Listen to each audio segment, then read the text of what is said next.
Ce sujet diplomatique, politique dans ce journal face au grand reporter Georges Malbruno. Le président Emmanuel Macron a laissé éclater sa colère après des révélations sur les actions de la France au Sahel. Le journaliste affirme que Paris agirait désormais en sous-marin avec des groupes armés, notamment au Mali, en collaboration avec des services secrets ukrainiens. Ces accusations méthodiques portées sur les ondes de RTL remettent en cause la stratégie française dans la région, une sortie médiatique qui fragilise davantage les relations diplomatiques déjà tendues entre la France et ses anciens partenaires. Nous voyons cela avec Karim Bichenga. Ce que vous avez fait là, compte tenu de la sensibilité du sujet, compte tenu de ce que vous savez de l'histoire de ce pays, est irresponsable. Le coup de sang du président français. Face au journaliste Georges Malbruno, Emmanuel Macron laisse éclater sa colère. Ce que vous avez fait est très grave, lance le président Macron à ce journaliste, 56 ans, grand reporter au Figaro et spécialiste des zones de conflit.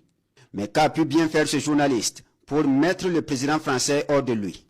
Souvenez-vous, c'est ce journaliste français qui sur RTL décrivait méthodiquement les manœuvres de la France au Sahel, notamment au Mali.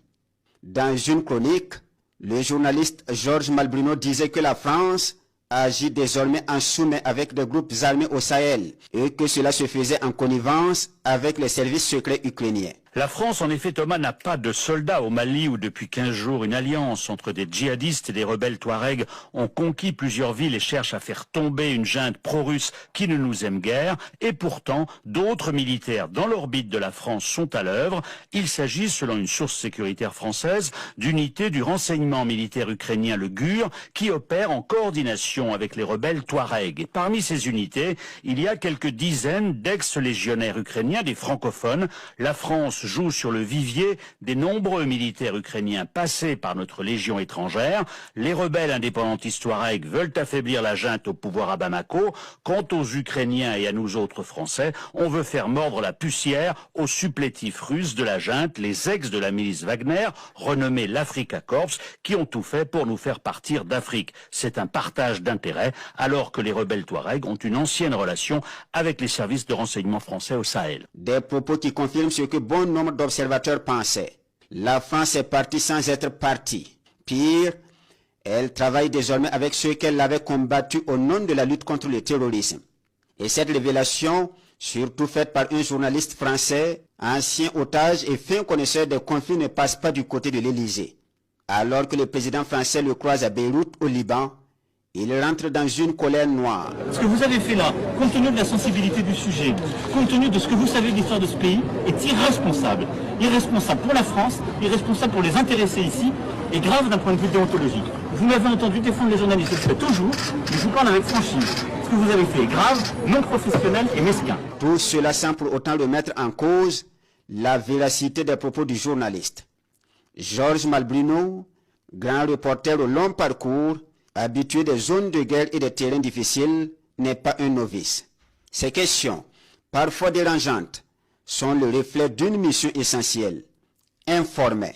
Pourtant, face à lui, le président a laissé éclater une colère qui en dit long sur sa conception de la contradiction. J'étais vraiment mal à l'aise de voir un président de la République être aussi véhément, parce que les paroles ont été beaucoup plus fortes que ce que vous avez entendu.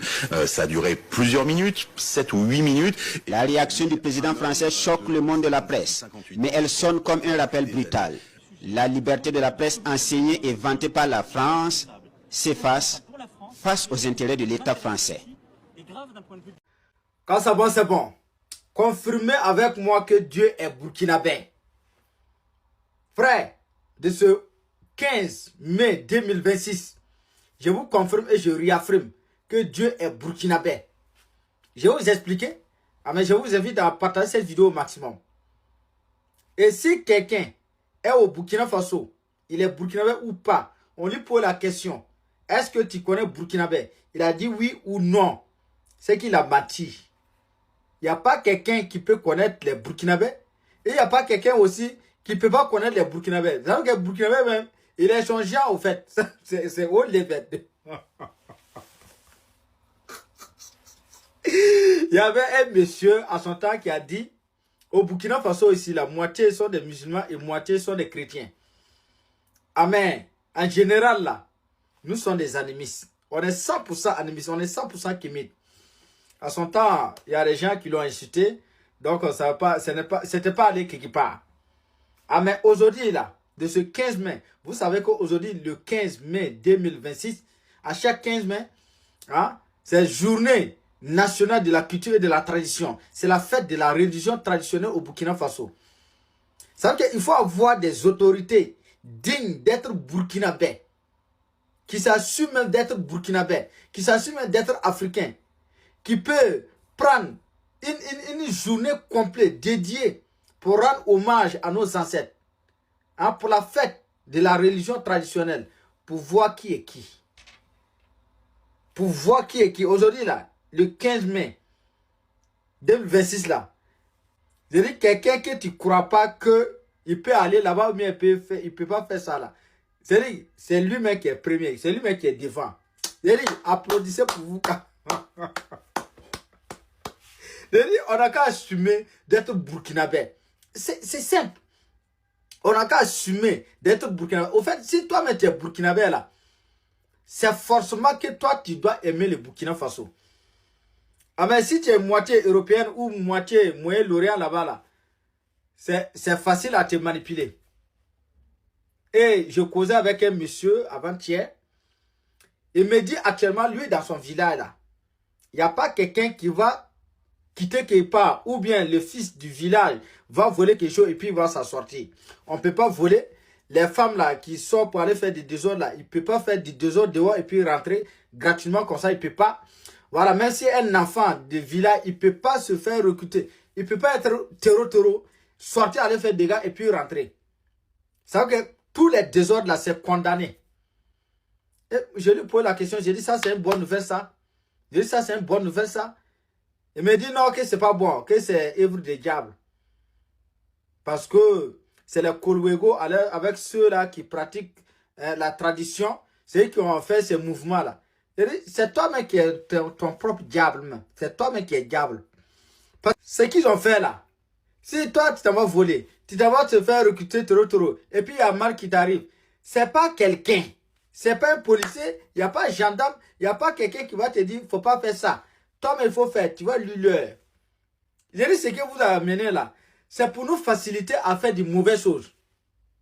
C'est pour nous faciliter à voler, c'est pour nous faciliter à tuer quelqu'un, ça va pas aller quelque part. C'est pour nous faciliter à nos femmes pour faire des désordres, ça va pas aller quelque part. C'est pour nous faciliter à faire des mauvaises choses, sinon africains même là. Quand tu fais mauvaises choses comme ça là, c'est pas quelqu'un qui va te gifler. C'est la nature même qui va condamner. Il faut aimer africain.